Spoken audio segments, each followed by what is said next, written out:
नमस्कार, आपके साथ मैं हूं साक्षी जोशी। देश में राफेल का बेसब्री से इंतजार हो रहा है। फ्रांस से चलकर राफेल यूएई तक पहुंच चुका है। कल सुबह अंबाला एयरबेस पर पहुंच जाएंगे। न्यूज 24 को सूत्रों से एक्सक्लूसिव जानकारी मिली है कि 5 राफेल कल सुबह 8 बजे अंबाला एयरबेस पर पहुंच जाएंगे। इस बीच ये भी जानकारी मिली है कि फ्रांस ने भारत को 10 राफेल विमान सौंपे हैं, जिनमें से 5 राफेल विमान कल सुबह 8 बजे भारत पहुंच जाएंगे, जबकि 5 राफेल पर फ्रांस में भारतीय वायुसेना के पायलट ट्रेनिंग ले रहे हैं। तो उड़ान भरी थी कल और आज अभी ये रुका हुआ है यूएई में, और वहां पर अभी जितने हमारे 5 पायलट हैं जिनको आराम देने की कोशिश हो रही है। मनीष कुमार हमारे साथ हैं। मनीष, क्या खबर मिल पा रही है कि आज या फिर कल कब यूएई से ये टेक ऑफ करेगा? देखिए साक्षी, यूएई से भारत का अगर देखें, अगर हवाई और राफेल, क्योंकि इसकी स्पीड तो बहुत ज़्यादा है, तो 3 से 4 घंटे लगेंगे उसको उस सफ़र को तय करने में। तो जो हमें सूत्रों से जानकारी मिल रही है कि करीब 8 बजे के आसपास जो है ये अंबाला एयरबेस पे जो 5 राफेल विमान है वो फ्रांस एयरबेस जो अल दाफ्रा में है यूएई में, संयुक्त अरब अमीरात में, वहाँ से टेक ऑफ करेगा और उसके बाद अंबाला एयरबेस पे कल सुबह जो है उसकी लैंडिंग होगी, जो कि एक बहुत बड़ा क्षण होगा भारतीय वायुसेना के लिए। भारतीय वायुसेना को एक नई ताकत इसके जरिए मिलेगी, एक नई ऊर्जा मिलेगी, और जाहिर तौर पर हमारे जो दो जो सीमाओं पे जो एलएसी और एलओसी पे जो दुश्मन है, जाहिर तौर पर उनकी निगाह होगी राफेल जब विमान यहाँ पे लैंड होगा, क्योंकि उनके पास इस तरीके का कोई लड़ाकू विमान नहीं है, इस क्षमता वाला नहीं है। भारत की सीमा में रहते हुए बालाकोट जैसा स्ट्राइक केवल सीमा में रहकर, मिराज 2000 आपको याद होगा कि बालाकोट जब हुआ था तो उस समय मिराज 2000 वहां जाकर उसने बम वर्षा किए थे, लेकिन राफेल को जाने की जरूरत नहीं है। वो भारतीय सीमा में रहकर और अपने दुश्मनों के ऐसे ठिकानों को नेस्तनाबूद कर सकता है। तो जाहिर तौर पर दुश्मन तो इससे परेशान है ही, थर्रा उठा है, लेकिन जाहिर तौर पर आपको बता दें कि 10 राफेल विमान जो है वो भारतीय वायुसेना को डिलीवर किया गया है, जिसमें 5 भारत आ रहा है। 5 जो राफेल विमान है उस पर पायलट्स और सपोर्ट स्टाफ जो है वो फ्रांस में ट्रेनिंग उसकी ले रहे हैं, जिसको हम उम्मीद करते हैं कि इस वर्ष के अंत तक 12 राफेल विमान भारतीय वायुसेना को कुल मिलाकर जो 5 अभी और 7 बाकी मिल जाएंगे, और जाहिर तौर पर एक बड़ा क्षण होगा। तो जाहिर तौर पर पूरे देश को इंतजार है, वायुसेना को इंतजार है राफेल विमान जब कल सुबह उसकी पहली लैंडिंग होगी अंबाला एयरबेस पे। साक्षी, सही कहा आपने मनीष कि पिछले साल जब बालाकोट एयर स्ट्राइक हुई थी उस समय कई रक्षा विशेषज्ञों ने ये बात कही थी कि अगर राफेल हमारे पास इस वक्त होता तो स्थिति बिल्कुल ही अलग होती। आप हमारे साथ बने रहें। 29 जुलाई यानी कल राफेल अंबाला के एयरबेस पर पहुंच जाएगा। अंबाला एयरबेस राफेल के स्वागत के लिए पूरी तरह से तैयार है। अंबाला छावनी के डीएसपी ने जानकारी दी कि एयरबेस की तगड़ी सुरक्षा कर दी गई है। अंबाला एयरबेस के 3 किलोमीटर के दायरे को नो ड्रोन जोन घोषित कर दिया गया है।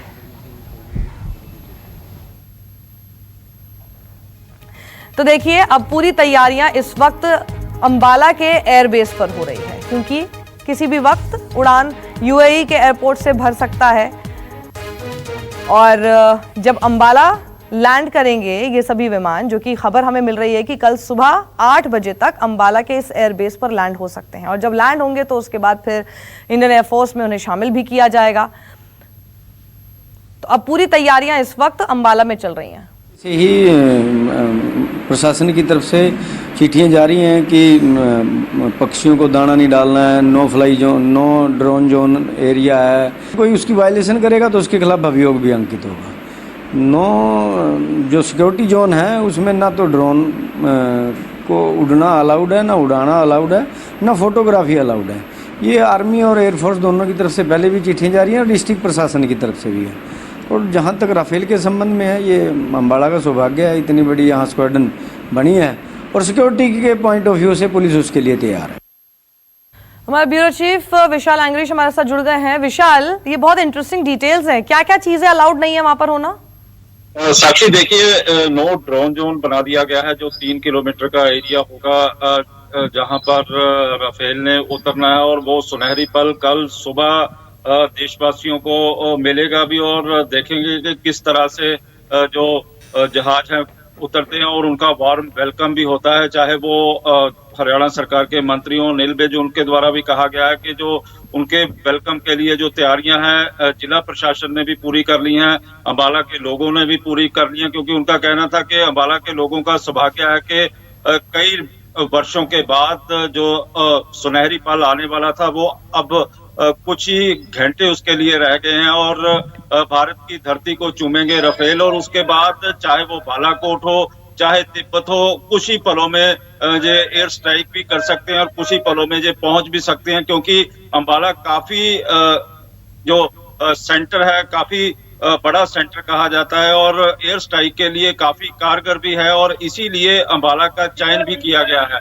और इसी के लिए डिस्ट्रिक्ट प्रशासन द्वारा भी कहा जा रहा है कि आप पतंग नहीं उड़ा सकते हैं और किसी भी तरह से कोई भी चाहे व्यक्ति जो एयरफोर्स स्टेशन है उसके अंदर नहीं आ सकता है। और खास तौर पर दिशा निर्देश दे दिए गए हैं कि कोई भी अजनबी यदि आता है तो उसको सीधे गोली मार दी जाए। विशाल, आप हमारे साथ बने रहें। हरियाणा के गृह मंत्री अनिल विज ने कहा कि राफेल के लिए अंबाला छावनी पूरी तरह से तैयार है और उनका स्वागत करना गर्व की बात है।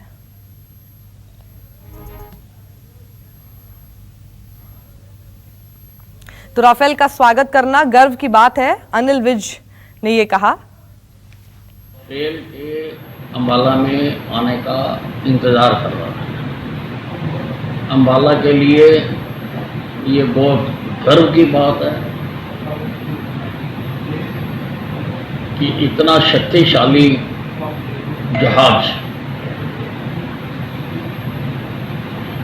अंबाला छावनी में उसका स्क्वाड्रन बनेगा। अंबाला के लोग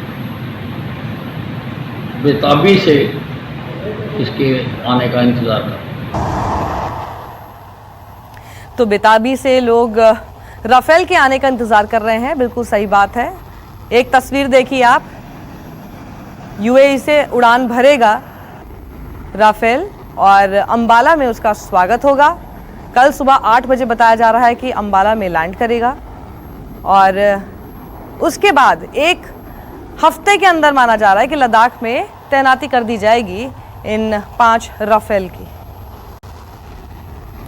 और हिंदुस्तान का महाबली राफेल फ्रांस से चलकर कल ही यूएई की अल दफ्रा एयरबेस पर पहुंच चुका है। अब राफेल अल दफ्रा एयरबेस से अंबाला एयरबेस के लिए उड़ान भरेंगे। जिस एयरबेस में राफेल खड़े हैं उसी जगह से न्यूज़ 24 की संवाददाता अरफा खान की एक्सक्लूसिव रिपोर्ट देखिए। का भारत में बेसब्री से इंतजार हो रहा है, वो रफाल फ्रांस से भारत के लिए रवाना हुआ। 7 घंटे की उड़ान के बाद यूएई में लैंड कर चुका है। 7 घंटों के सफर के बाद 5 रफाल की पहली खेप यूएई के अल दफ्रा एयरबेस पर सुरक्षित उतरी। यूएई के अल दफ्रा एयरपोर्ट पर विमानों की लैंडिंग पायलट्स को आराम देने के लिए हुई। ये 5 रफाल विमान 7000 किलोमीटर की दूरी तय कर 29 जुलाई को भारत पहुंचेंगे, जहां उन्हें अंबाला में भारतीय वायुसेना के बेड़े में शामिल किया जाना है। 5 रफाल की एक खेप यूएई के अबू धाबी में अल दफ्रा एयरबेस पर उतरी। इस एयरबेस को फ्रांस ऑपरेशन करता है, जो अबू धाबी में 32 किलोमीटर दूर दक्षिण में है। ये अरब अमीरात के पश्चिमी कमान का हेडक्वार्टर है, जिसे फ्रांस एयरफोर्स भी इस्तेमाल करता है। नाटो के लिए एयरबेस बेहद अहम है। इस बेस पर फ्रांस ने मिराज और नेवी का सरताज माने जाने वाले ब्रेगे अटलांटिक युद्धक विमान को भी तैनात कर रखा है। न्यूज़ 24 के लिए अरफा खान। और यूएई से चलने के बाद राफेल कल भारत के अंबाला एयरबेस पर लैंड करेंगे। राफेल के भारत आने की खबर से चीन की चिंता बढ़ गई है, तो पाकिस्तान की नींद हराम होने वाली है। देखिए रिपोर्ट।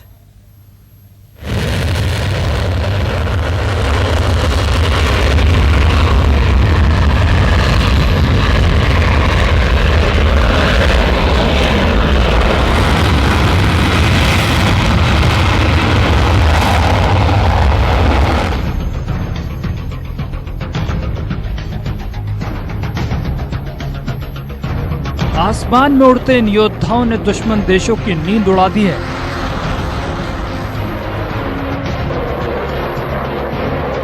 राफेल के थर्रा देने वाले शोर से चीन की चिंता बढ़ गई है।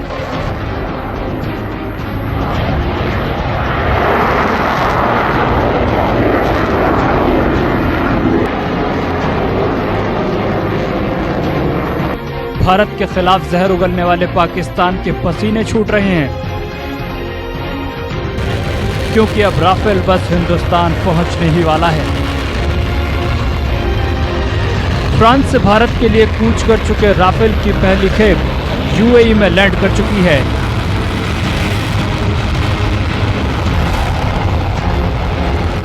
जिसमें 5 राफेल लड़ाकू विमान शामिल हैं।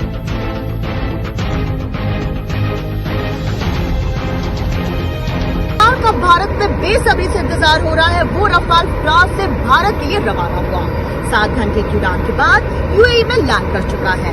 7 घंटों के सफर के बाद 5 रफाल की पहली खेप यूएई के अल दफरा एयरबेस पर सुरक्षित उतरी।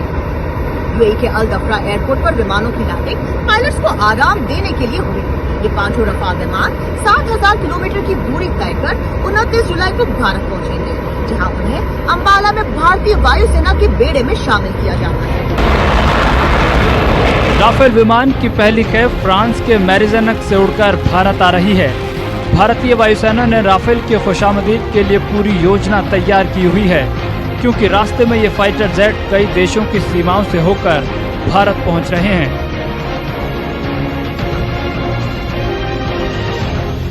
हालांकि सिर्फ यूएई में ही एकमात्र स्टॉप है। यहां पायलट को आराम देने के मकसद से विमान रुके हुए हैं और यूएई से ही उड़ान भरकर बुधवार को 5 राफेल विमान सीधे अंबाला एयरबेस पहुंचेंगे। बता दें कि 5 राफेल विमान संयुक्त अरब अमीरात में फ्रांस के अल दफरा एयरबेस पर लैंड कर चुके हैं। ये विमान वहां रुकने के बाद यूएई से भारत के लिए रवाना होंगे। फ्रांस से कुल 10 घंटे की उड़ान में 7000 किलोमीटर का सफर तय करने के बाद 5 राफेल विमान भारत पहुंचेंगे।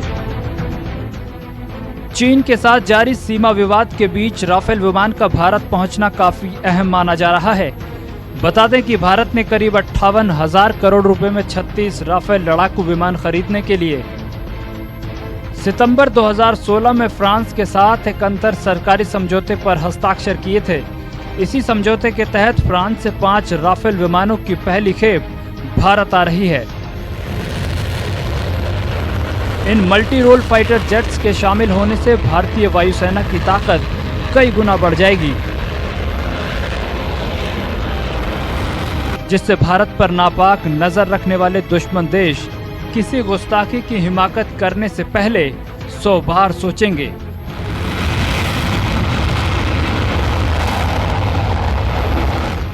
रफाल की खेप यूएई के अबू धाबी में अल दफरा एयरबेस पर उतरी। इस एयरबेस को फ्रांस ऑपरेशन करता है, जो अबू धाबी में 32 किलोमीटर दूर दक्षिण में है। ये अरब अमीरात के पश्चिमी कमान का हेडक्वार्टर है, जिसे फ्रांस एयरफोर्स भी इस्तेमाल करता है। नाटो के लिए एयरबेस बेहद अहम है। इस बेस पर फ्रांस ने मिराज और नेवी का सरताज माने जाने वाले ब्रेगे अटलांटिक युद्धक विमान को भी तैनात कर रखा है। न्यूज़ 24 के लिए इरफा खान। और इस बीच शिवसेना ने चीन पर मोदी सरकार को नसीहत दी है। शिवसेना ने सामना में लिखा है कि चीन की दुष्टता और बढ़े उससे पहले पीएम मोदी को उस पर कोई एक्शन ले लेना चाहिए। तो सामना में शिवसेना ने यह नसीहत दी है कि चीन को सबक सिखाना जरूरी है और उसकी दुष्टता बढ़े उससे पहले ही कोई कार्रवाई करना जरूरी है।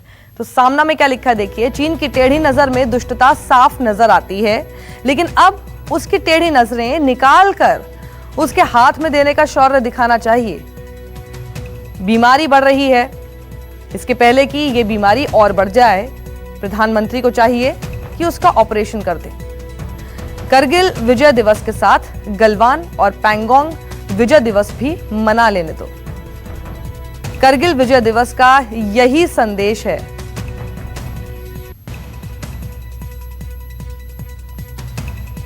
राजस्थान में सियासी घमासान पर बड़ी खबर आ रही है। कुछ देर में सीएम आवास पर कैबिनेट की बैठक हो सकती है।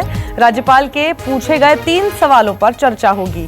कैबिनेट में चर्चा के बाद तीसरी बार प्रस्ताव भेजा जाएगा। गहलोत सरकार फिर राजभवन भेजेगी प्रस्ताव। आपको पता ही है कि राजभवन से प्रस्ताव लौटा दिया गया था और अब उसमें जिस तरह के सवाल पूछे गए हैं, कुछ जानकारियां हैं जो कि राज्यपाल ने मांगी थी, उस पर कैबिनेट में चर्चा होगी। कैबिनेट की बैठक सीएम आवास पर अब से थोड़ी देर बाद हो सकती है और उसमें उस सभी जानकारियां जुटाई जाएंगी, उन सभी सवालों के जवाब तय किए जाएंगे और उसके बाद फिर एक और प्रस्ताव बनाया जाएगा। हमारे ब्यूरो चीफ केजे श्रीवत्सन हमारे साथ जुड़ गए हैं। श्रीवत्सन, कितनी देर में हो सकती है ये बैठक?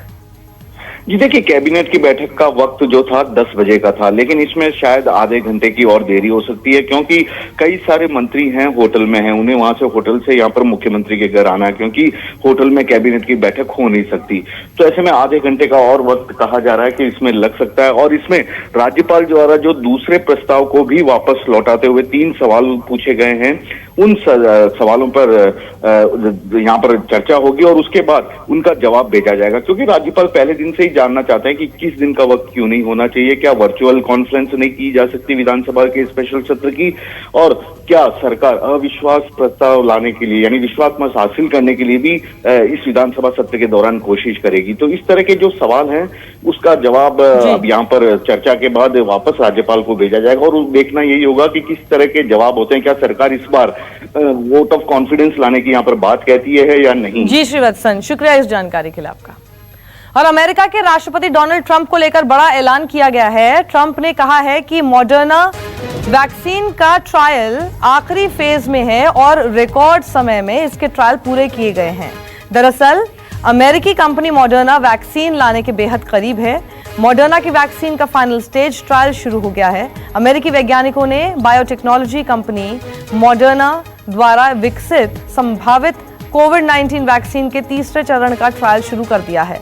वैज्ञानिकों की योजना है कि इस दवा का ट्रायल लगभग 30,000 वॉलंटियर्स पर किया जाएगा। Moderna vaccine has officially entered phase 3 already, and that's phase 3 clinical trials, the final stage. We are very, very advanced. You're hearing about it, and you'll be hearing about it a lot more in the next 2 weeks. We will achieve a victory over the virus. नमस्कार, मैं हूं मानक गुप्ता। अगर आपको हमारा ये video पसंद आया हो तो इसे लाइक और शेयर जरूर करें, और हाँ, हमें सब्सक्राइब और फॉलो करना ना भूलें ताकि आप देश और दुनिया की कोई खबर मिस ना करें। तो जुड़े रहिए हमारे साथ और देखते रहिए News 24।